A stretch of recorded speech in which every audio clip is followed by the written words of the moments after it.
yamukoreye n'ibindi byinshi bibasha kumushimisha, ariko ibyo byose yamuremeye ntacyamurutiye kumuha umufasha.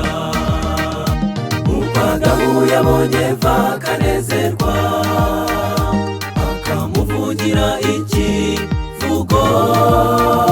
Namwe mwabanye uyu munsi mwishime munezerwe, urugo rwanyu ruzaburwa umugisha. Nuko Adamu yabonye Eva akanezerwa, akamuvugira ikivugo.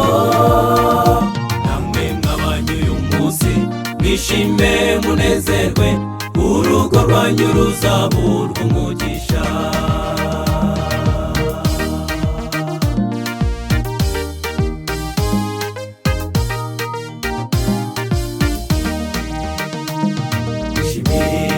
Impano nziza wawe n'Uwiteka, impano y'urukundo mwakundanye kugira ngo mwishimane. Imana yabahuje muzayiyambaze, muri byose izababera igisubizo. Nuko Adamu yabonye Eva akanezerwa, akamuvugira ikivugo. Namwe mwabanye uyu munsi mwishime munezerwe, urugo rwanyu ruzaburwa umugisha. Nuko Adamu yabonye Eva akanezerwa, akamuvugira ikivugo. Namwe mwabanye uyu munsi mwishime munezerwe, urugo rwanyu ruzaburwa umugisha.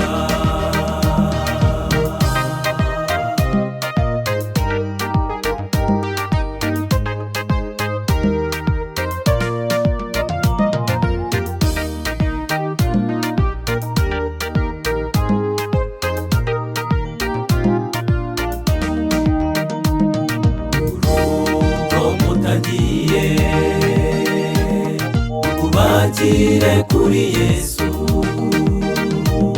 maze rubabe ijuru rito ku isi, rutegura ijuru rishya.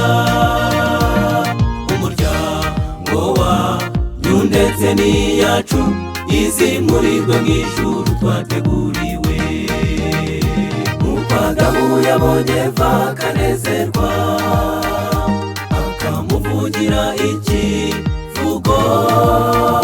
Namwe mwabanye uyu munsi mwishime munezerwe, urugo rwanyu ruzaburwa umugisha. Nuko Adamu yabonye Eva akanezerwa, akamuvugira ikivugo. Namwe mwabanye uyu munsi mwishime munezerwe, urugo rwanyu ruzaburwa umugisha. Namwe mwabanye uyu munsi mwishime munezerwe, urugo rwanyu ruzaburwa umugisha. Namwe mwabanye uyu munsi mwishime munezerwe, urugo rwanyu ruzaburwa umugisha.